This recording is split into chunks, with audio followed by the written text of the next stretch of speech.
नमस्कार, मैं हूं नवजोत रंधावा। आप देख रहे हैं आज तक। सबसे पहले खबरों की शुरुआत करेंगे लद्दाख सीमा पर चीन की हरकतों को लेकर भारत ने सख्त रुख अख्तियार किया है। हिंदुस्तान ने चीन को चेतावनी दी है कि वो सीमा पर अगर शांति चाहता है तो अपनी हरकतों से बाज आ जाए। इतना ही नहीं, चीन के गलवान घाटी पर दावे को लेकर भी भारत ने कड़ा ऐतराज जताया है।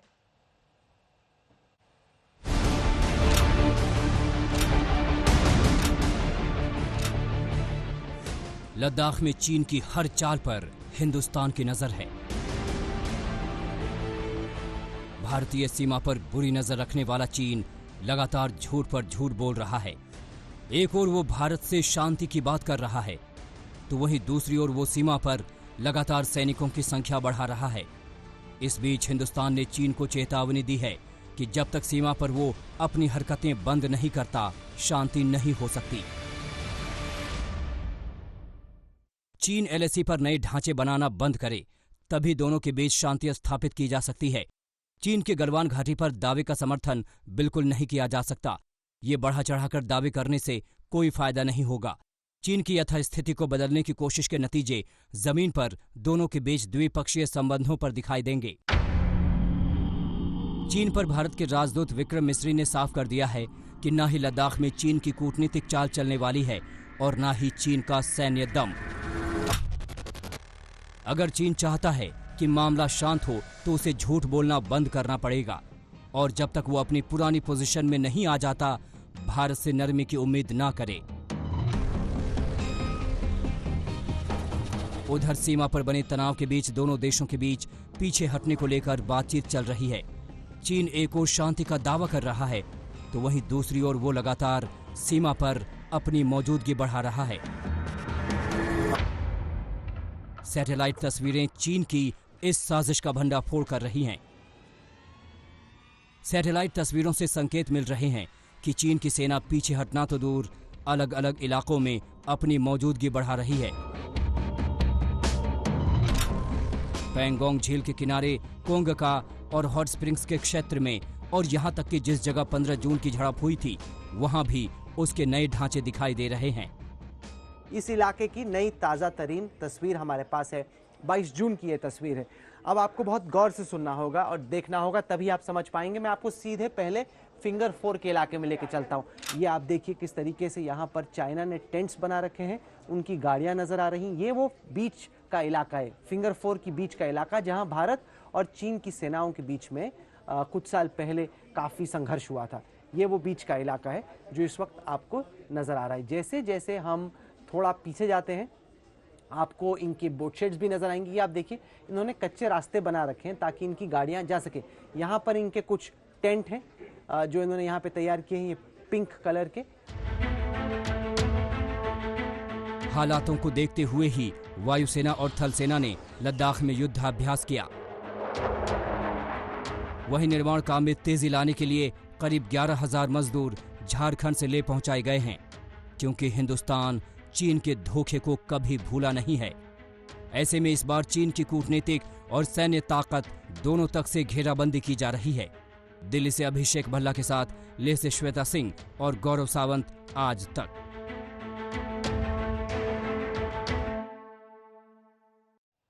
महाराष्ट्र में कोरोना संक्रमण का नया स्तर सामने आ गया है। शुक्रवार को 5,000 से भी ज्यादा नए मामले सामने आए हैं। संक्रमण के ऐसे भयानक हालात में रविवार में महाराष्ट्र से सैलून भी खुलने वाले हैं। 24 जून को 3,890 नए मामले, 25 जून को 4,841 नए मामले और 26 जून को 5,024 नए मामले।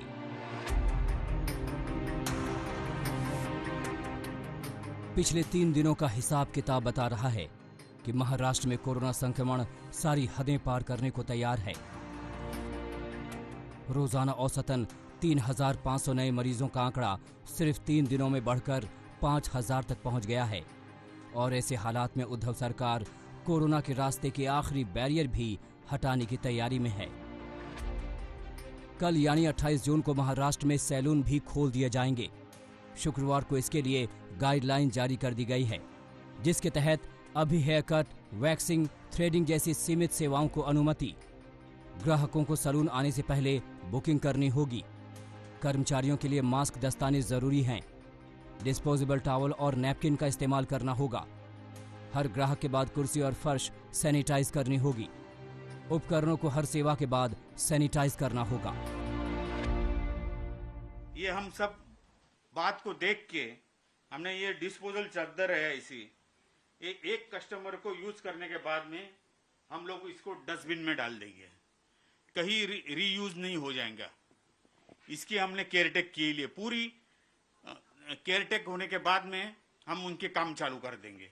उनका काम होने के बाद में दूसरे जब क्लाइंट लेने का है तो वही प्रोसीजर हम लोग करेंगे और उनको क्लाइंट को सेटिस्फाई होना चाहिए।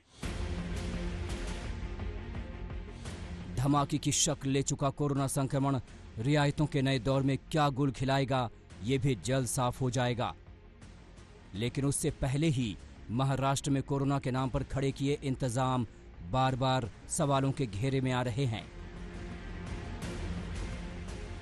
ताजा सवाल खड़ा हुआ है घाटकोपर इलाके के आजानगर कोविड केयर सेंटर के इस वायरल वीडियो से, जहां एक बुजुर्ग मरीज की मौत हो गई। परिजनों का आरोप है कि बुजुर्ग को वक्त पर खाना और दवाएं नहीं दी गई। या लोकांनी आम्हाला जबरदस्ती इथे क्वारंटाईन केले आणि त्यांच्यामुळे आज माझ्या वडिलांचा इथे जीव गेलाय। याला जबाबदार हे लोक चौघे जण आहेत। यह वीडियो दिल दहलाने वाला वीडियो है, व्यथित करने वाला वीडियो है। बीएमसी की पूरी तरह से कोताही, बद इंतजामी और उनका गंभीर नहीं होना, इस कारण लोग अस्पताल में भी तड़प तड़प करके मर रहे हैं। कई जगहों पर ये ऑक्सीजन दे नहीं पाए। अब क्वारंटाइन सेंटर में वहाँ पर जो बुजुर्ग व्यक्ति हैं उनको भी अगर 10-10 घंटे का समय पे डॉक्टर नहीं मिले तो ये कौन सा न्याय है।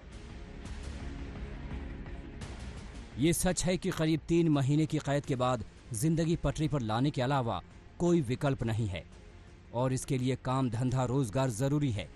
लेकिन ये सब किस कीमत पर होगा, ये लोगों को खुद ही तय करना होगा। क्योंकि जिन सरकारी अस्पतालों में सर्दी बुखार का इलाज करवाने के नाम पर आपकी रूह कांपती थी, उन्हीं अस्पतालों पर अब देश भर के 4.5 लाख से ज्यादा कोरोना मरीजों की जिम्मेदारी है। मुंबई से विद्या और मुस्तफा शेख के साथ आज तक ब्यूरो। कोरोना दिल्ली में ऐसी कुंडली मारकर बैठा है कि संक्रमण की रफ्तार बढ़ती जा रही है। हालांकि दिल्ली सरकार का कहना है कि कोरोना जांच में आई तेजी की वजह से कोरोना मरीजों की संख्या बढ़ी है और नए मरीजों में मामूली लक्षण सामने आ रहे हैं, जिनका इलाज वक्त पर कर लिया जाएगा।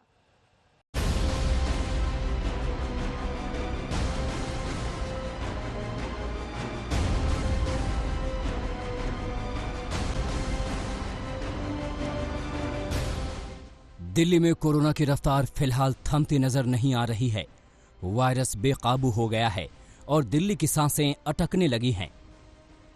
दिल्ली में कोरोना संक्रमितों का आंकड़ा 77,000 के पार पहुंच गया है।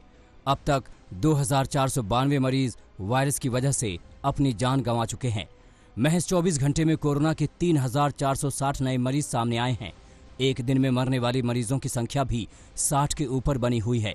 दिल्ली में इस वक्त 27,657 एक्टिव केस हैं। होम क्वारंटीन मरीजों की संख्या भी बढ़कर 16,249 हो गई है।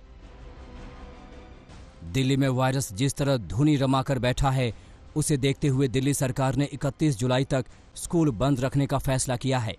फिलहाल ऑनलाइन शैक्षिक गतिविधि शुरू करने पर विचार किया जा रहा है। शिक्षा मंत्री मनीष सिसोदिया ने केंद्रीय मानव संसाधन मंत्री डॉक्टर रमेश पोखरियाल निशंक को पत्र लिखकर स्कूलों को दोबारा खोलने की रणनीति पर विचार करने की अपील की है। इस बीच प्लाज्मा थेरेपी एक बार फिर कामयाब साबित हुई है। कोरोना रिपोर्ट नेगेटिव आने के बाद स्वास्थ्य मंत्री सत्येंद्र जैन को अस्पताल से डिस्चार्ज कर दिया गया। मुख्यमंत्री अरविंद केजरीवाल ने दावा किया है कि प्लाज्मा थेरेपी की वजह से दिल्ली में मौत के मामले कम हुए हैं। प्लाज्मा थेरेपी के जरिए हमारी उम्मीद है कि हम मौत को कम करने में शायद सफल हो पाएं।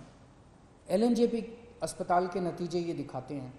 एलएनजेपी अस्पताल में पहले डेली जितनी मौत होती थी,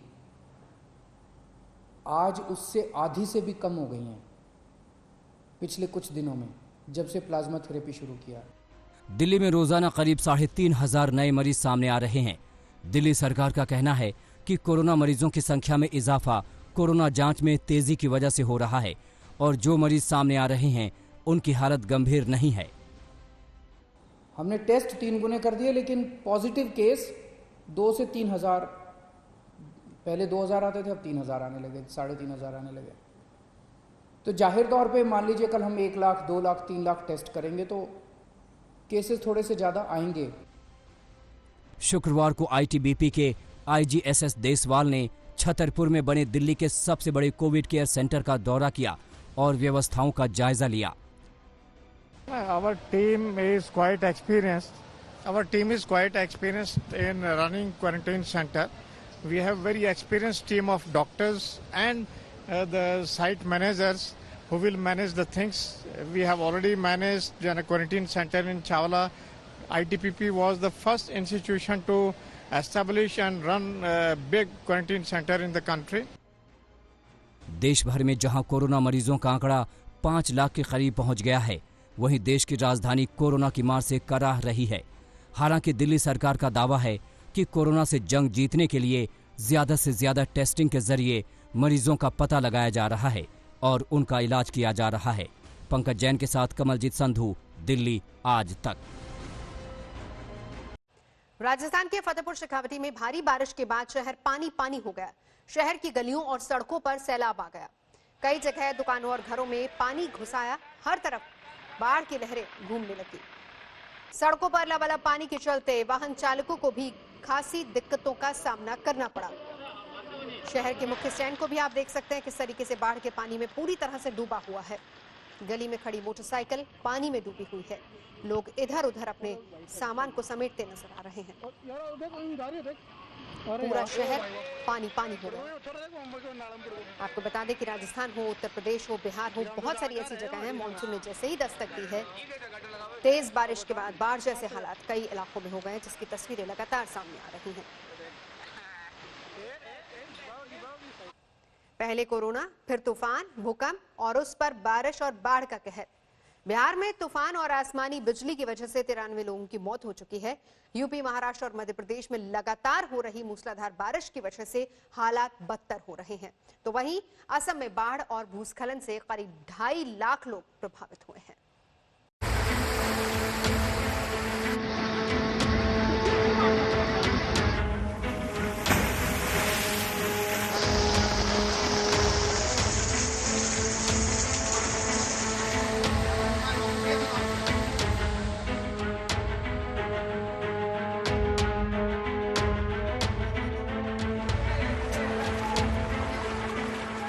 एक तरफ कोरोना का कोहराम और दूसरी तरफ कुदरत का कहर। आसमान से आफत बरस रही है। नदियां सारी सीमाएं तोड़कर सैलाब बनने को बेताब हैं। सड़कें दरिया बन चुकी हैं। तो वहीं पहाड़ों पर भूस्खलन से पूरी की पूरी सड़कें उखड़ गई हैं। बिहार में तूफान और आसमान से गिरी बिजली अब तक 93 लोगों की जान ले चुके हैं। तमाम मवेशियों की मौत हो चुकी है। मौसम विभाग ने भी बारिश और बाढ़ के मद्देनजर उत्तर बिहार के 16 जिलों को अलर्ट पर रखा है। कटिहार, बेगूसराय, मुंगेर और भागलपुर में नदियों के पानी का जलस्तर लगातार बढ़ता जा रहा है। सीतामढ़ी और किशनगंज में सड़कें दरिया बन चुकी हैं और पानी घरों में घुस गया है। सीवान में आसमान से मौत बनकर गिरी बिजली ने 5 लोगों की जान ले ली। उत्तर प्रदेश में भी मॉनसून सक्रिय हो चुका है। मौसम विभाग के मुताबिक अगले 72 घंटों में भारी बारिश के आसार हैं। आसमानी बिजली गिरने से यूपी में 24 लोगों की मौत हो चुकी है। चंदौली में शुक्रवार को काले घने बादल छाए और दिन में ही अंधेरा हो गया। मध्य प्रदेश में भी बारिश कहर ढा रही है। गया में लगातार 24 घंटे की बारिश ने शहर को जलमग्न कर दिया। घर में करंट फैलने से मगध यूनिवर्सिटी के एक रजिस्ट्रार की मौत हो गई। महाराष्ट्र के वाशी में भारी बारिश की वजह से बाढ़ के हालात बने हुए हैं। कई गांव पूरी तरह से जलमग्न हो गए हैं। बारिश के पानी में डूबे पुलों पर से लोगों का निकलना मुश्किल हो गया है।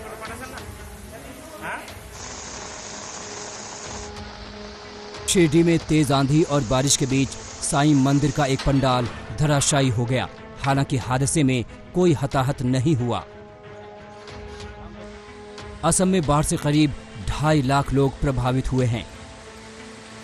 ब्रह्मपुत्र नदी का जलस्तर खतरे के निशान के करीब पहुंच गया है।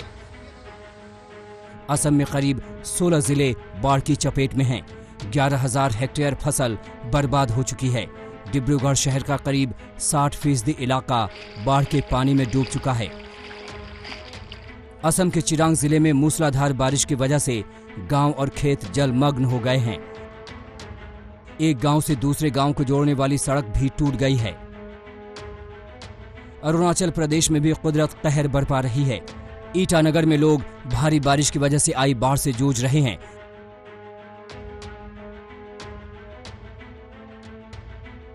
तो वहीं कई जगहों पर भूस्खलन हुआ, जिसकी वजह से हाईवे ब्लॉक हो गया है।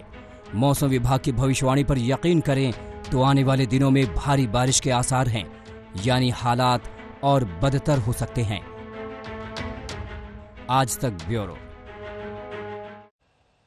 लॉकडाउन में जब लोग घरों में बंद रहे, क्राइम रेट भी घटा, महिलाओं के खिलाफ अपराध घटे। और क्या आप यकीन करेंगे कि 2 महीने में चेन स्नैचिंग की सिर्फ 2 घटनाएं सामने आई।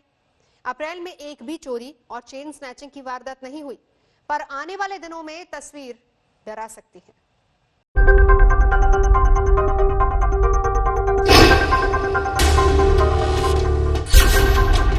कोरोना वायरस की वजह से लगे लॉकडाउन से अच्छी खबर भी आ रही है।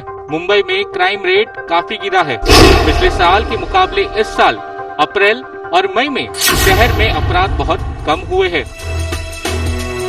चेन स्नैचिंग, महिलाओं के प्रति अपराध, चोरी, बलात्कार सबकी संख्या में भारी कमी आई है।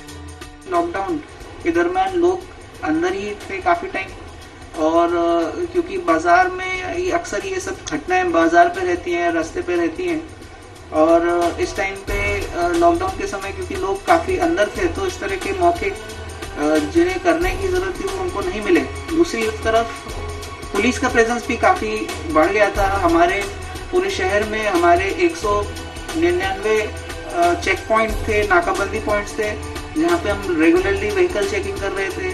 अगर हम मार्च, अप्रैल और मई के महीनों की बात करें तो मुंबई पुलिस ने कुल 11,800 से ज्यादा मामले दर्ज किए हैं, जिनमें से 9,400 मामले सिर्फ और सिर्फ लॉकडाउन के उल्लंघन के हैं। अगर हम आंकड़ों पर नजर डालें तो पिछले साल अप्रैल में रेप के 84 मामले सामने आए थे, जबकि इस साल अप्रैल में 17 मामले सामने आए हैं। वहीं पर 2019 मई में रेप के 81 मामले सामने आए थे, जबकि इस साल मई में 19 मामले सामने आए हैं। वहीं अगर छेड़छाड़ के मामलों की बात करें तो अप्रैल 2019 में 210 मामले सामने आए थे, जबकि इस साल 36 मामले सामने आए हैं। वहीं पिछले साल मई में 207 मामले सामने आए थे, जबकि इस साल मई में 56 मामले सामने आए हैं। चेन स्नैचिंग, जो कि मुंबई पुलिस के लिए हमेशा से सिरदर्द साबित हुआ है, अगर पिछले साल की बात करें तो अप्रैल 2019 में चेन स्नैचिंग के 20 मामले सामने आए थे, जबकि इस साल अप्रैल में एक भी चेन स्नैचिंग की वारदात नहीं हुई। वहीं मई में चेन स्नैचिंग के 13 मामले सामने आए थे, जबकि इस साल मई में 2 चेन स्नैचिंग की वारदात हुई है। वाहन चोरी की वारदात मुंबई में काफी होती है, लेकिन इस साल उसमें भी काफी गिरावट आई है। पिछले साल की अगर जो बात करें तो अप्रैल के महीने में वाहन चोरी की 216 केसेस सामने आए थे, जबकि इस साल अप्रैल में सिर्फ 84 मामले सामने आए हैं। वहीं अगर मई महीने की बात करें तो पिछले साल 213 मामले सामने आए थे, जबकि इस साल मई महीने में 158 मामले सामने आए हैं। अप्रैल और मई के महीने में, जो कि एक वेकेशन पीरियड होता है, तब ज्यादातर लोग घर से बाहर होते हैं और तभी ही घर के अंदर घुसकर चोरी की वारदातें भी बढ़ जाती है। लेकिन इस दौरान लॉकडाउन में ज्यादातर लोग घर में ही थे, इसलिए घर में सेन लगाकर चोरी करने की वारदात में भी काफी कमी आई है। पिछले साल अप्रैल में 146 मामले सामने आए, जबकि इस साल अप्रैल में 66 मामले सामने आए हैं। वहीं मई की बात करें तो पिछले साल 161 मामले सामने आए थे, जबकि इस साल 49 मामले सामने आए हैं। चोरी के मामलों की बात करें तो पिछले साल अप्रैल में 394 मामले सामने आए थे, जबकि इस साल अप्रैल में 34 मामले सामने आए हैं। मई के महीने में पिछले साल 511 मामले सामने आए थे, जबकि इस साल 91 मामले सामने आए हैं। लेकिन मुंबई पुलिस का कहना है कि आने वाले समय में क्राइम रेट में काफी ज्यादा बढ़ोतरी हो सकती है और इसका सबसे बड़ा कारण बेरोजगारी होगा। कैमरा पर्सन समीर शानबाग के साथ सौरभ वक्तानिया, मुंबई, आज तक। सपनों को पूरा करने के लिए हालात नहीं, जज्बा मायने रखता है, वरना ऐसी लड़की महाराष्ट्र लोक सेवा आयोग में महिलाओं में कैसे तीसरे नंबर पर आ पाती, जिसकी मां ने बच्चों को घरों में चूड़ियां बेचकर पढ़ाया और भाई ऑटो रिक्शा चलाता है।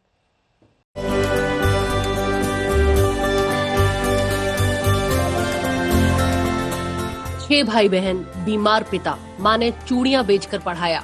गांव का माहौल जहां लड़कियों की पढ़ाई लिखाई को लोग अच्छा ही न माने, पर कोई भी मुश्किल वसीमा शेख को अपने सपने देखने से नहीं रोक सकी और ना सपने पूरे करने से। नांदेड़ के जोशी सांगवी गांव की वसीमा डिप्टी कलेक्टर बन गई है। 6 किलोमीटर चलते जाना और 6 किलोमीटर चलते आना, तो गांव में से लड़कियां भी नहीं थी मेरे साथ में पढ़ने के लिए, और 11th को जो मेरे साथ में 2-3 लड़कियां थे उनका ब्याह होगा, वो शादी हुई, तो मैं अकेली पड़ गई पढ़ने वाली। फिर जो है तो मुझे मेरे पेरेंट्स और गांव के लोग मुझे अकेला भेजने के लिए तैयार ही नहीं थे पढ़ने के लिए। हम काम धंधा करे, पढ़ा, हमने ये नहीं सोचे कि बेटी है बेटा है, कुछ भी नहीं बोले, पढ़ाए, बच्चों को बढ़ावा दिए। बच्ची की मेरी जिद थी, बच्ची मेरी पढ़ी। भाइयों का योगदान भी बहुत बड़ा रहा। अपनी बहन की मेहनत लगन देखकर उन्होंने खुद की पढ़ाई छोड़ दी और बहन के सपने पूरा करने में लग गए। हमारे पिताजी थोड़े मनोरुग्ण हैं, इसके लिए पूरी घर की जिम्मेदारी वगैरह सब मेरे ऊपर ही है। लेकिन हमारी बहन पढ़ाई में बहुत होशियार थी, बहुत माइंडेड थी, उसके 10वीं 12वीं में परसेंटेज बहुत अच्छे थे। इसके लिए हमने उसको आगे पढ़ने का मौका दिया और हमने उसको पढ़ाया सर।